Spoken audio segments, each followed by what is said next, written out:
Chandrayaan-3 mission updates. चांद पर अभी क्या चल रहा? विक्रम और प्रज्ञान के जागने की कितनी बची उम्मीद? विक्रम लैंडर और प्रज्ञान फिर से जागेंगे, इसकी उम्मीद अभी भी बरकरार है। इसरो उम्मीद कर रही थी कि विक्रम लैंडर और प्रज्ञान से वह चांद पर सूर्य उगने के साथ ही जागेंगे, लेकिन अभी तक यह नहीं ही पाया है।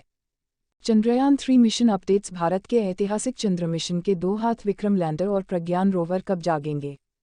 हर भारतीय के दिल में यही उम्मीद है। इसरो चीफ एस सोमनाथ कह चुके हैं कि अगले चंद्र सूर्यास्त तक उनकी टीम रोवर को जगाने की कोशिश करती रहेगी। चांद पर लगातार इस उम्मीद से सिग्नल भेजे जा रहे हैं कि वे जागेंगे और एक बार फिर चांद के दक्षिणी ध्रुव के राज परत परत खोलेंगे। लेकिन अभी यह मुमकिन नहीं हो पाया है।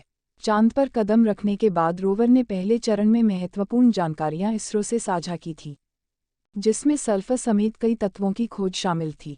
अगर रोवर जाग जाता है तो उसका अगला मिशन चांद पर हाइड्रोजन की खोज करना होगा। भारतीय अंतरिक्ष अनुसंधान संगठन इसरो के चंद्रयान-3 मिशन के विक्रम लैंडर और प्रज्ञान फिर से जागेंगे, इसकी उम्मीद न के बराबर नजर आ रही है। अंतरिक्ष एजेंसी उम्मीद कर रही थी कि विक्रम लैंडर और प्रज्ञान रोवर तब जागेंगे जब चांद पर सूर्य उगेगा।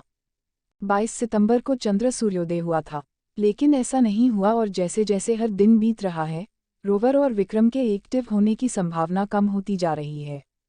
चंद्रयान-3 के वैज्ञानिक उद्देश्य पूरा करने के बाद इसरो ने चंद्र सूर्यास्त से पहले उपकरणों के सभी संचालन सफलतापूर्वक बंद कर दिए थे।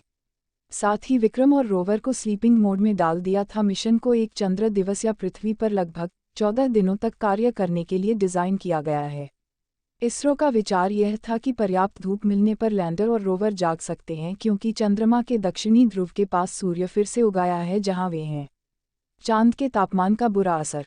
विक्रम और प्रज्ञान के इलेक्ट्रॉनिक्स चंद्रमा पर रात की चरम स्थितियों में जीवित रहने के लिए डिज़ाइन नहीं किए गए हैं। चंद्र रात्रि के दौरान पूर्ण अंधकार होता है, जिसके कारण सौर ऊर्जा संचालित मिशन को बिजली नहीं मिलती है। इसके अलावा तापमान 0 से 200 डिग्री नीचे तक गिर जाता है, जिसका अर्थ है कि इलेक्ट्रॉनिक्स जमे हुए हो सकते हैं या नष्ट हो सकते हैं। हालांकि इसरो के वैज्ञानिकों को भरोसा था कि अंतरिक्ष यान चरम स्थितियों से बच सकता है और फिर से जाग सकता है। बहरहाल, अंतरिक्ष एजेंसी मिशन से संपर्क नहीं कर पाई है और उम्मीदें लगातार कम होती जा रही हैं। वास्तव में केवल 50 संभावना है कि उपकरण ठंडे तापमान को सहन कर सके हों। कितनी बची उम्मीद? इसरो के पूर्व प्रमुख एएस किरण कुमार ने बीबीसी को बताया कि प्रत्येक गुजरते घंटे के साथ विक्रम और रोवर के पुनः जागने की संभावना कम होती जा रही है। कुमार के अनुसार कई घटक चंद्रमा पर चरम स्थितियों से बच नहीं पाए होंगे। अपने पूरे जीवनकाल में न जागने के बावजूद चंद्रयान-3 मिशन एक जबरदस्त सफलता बना हुआ है।